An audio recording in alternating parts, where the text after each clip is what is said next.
Hey there, this is Sean Wildermuth. I'm making a movie called Hello World, and it's a documentary, and that means I'm doing a lot of interviews, and I'm going through a process of logging all of the interviews. Essentially, for me, that means going through the interviews and finding those snippets of the stories that I think might be useful to sort of create an inventory of clips to use when I finally start putting together my timelines. When I started this process, I was only using one camera for the interviews. And so this made it pretty simple in that I would take the individual clips I'm getting from the camera. I would be recording my audio separately with lav mics and a separate recorder just to get better quality. And then I would sync them together. And this works out really well. I can sort of ignore the camera audio and I'm just using it so that when I sync it, and there's a bunch of videos on how to sync audio in Premiere. It does a great job. Really happy with it. But I ran into a problem. I started to do two camera setups, and looking online to figure out how to do this same syncing process became a little difficult. I wasn't sure whether I should sync the files first, sync each track first with the same audio over and over again, or what should I do? And so I came up with this process, thought I would just drop in a little hint on YouTube here for anyone trying to go through the same process. I essentially have two cameras here, one that's a tight shot and one that's a wide shot. I first create a sequence for each camera. So I just select them all, new sequence from clip, and let's go ahead and just change this to site, and I'm going to call it sync.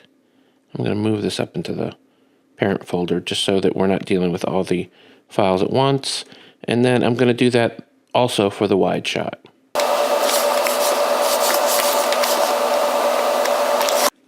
Let's go ahead and rename that to sync as well.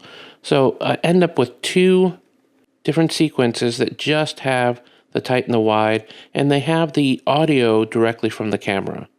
I have a WAV file from the audio recorder that contains the audio I actually want to use. But at this point, I'm not going to do anything with that audio yet. I'm not going to do the audio syncing. I'm going to wait until I have the multi-camera setup. And I'm just going to select both of the timelines here in the project panel, right click and pick create multi-camera sequence. This is going to create a new multi-camera source based on these two timelines.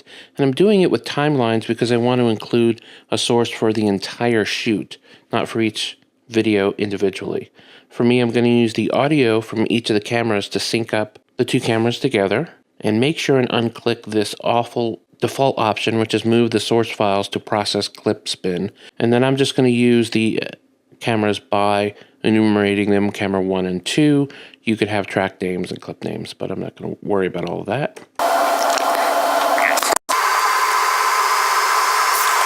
So I now have this new file, and notice the icon is a little different. It's not a sequence, it's actually a multi-camera source. So I'm going to rename this to just the name of my subject, Multicam. So I know that's the source of it. And if we double click it in the source monitor, we'll see that we have these little windows depending on how many of these cameras you have. I only have two. And as we scroll through, because they're not of the same length, they're not going to have both cameras in absolutely every shot. And so this way I can actually see each of the cameras. And if I play a little of this, you can see that they've synchronized each of the cameras together. So this is exactly what I want as a starting point, but I still don't have the good audio. So the trick there is to create a new sequence based on the multicam, sequences inside sequences inside sequences. It can get a little overwhelming, and I'll call that sync. And we can see what we have here is the multicam here in our project.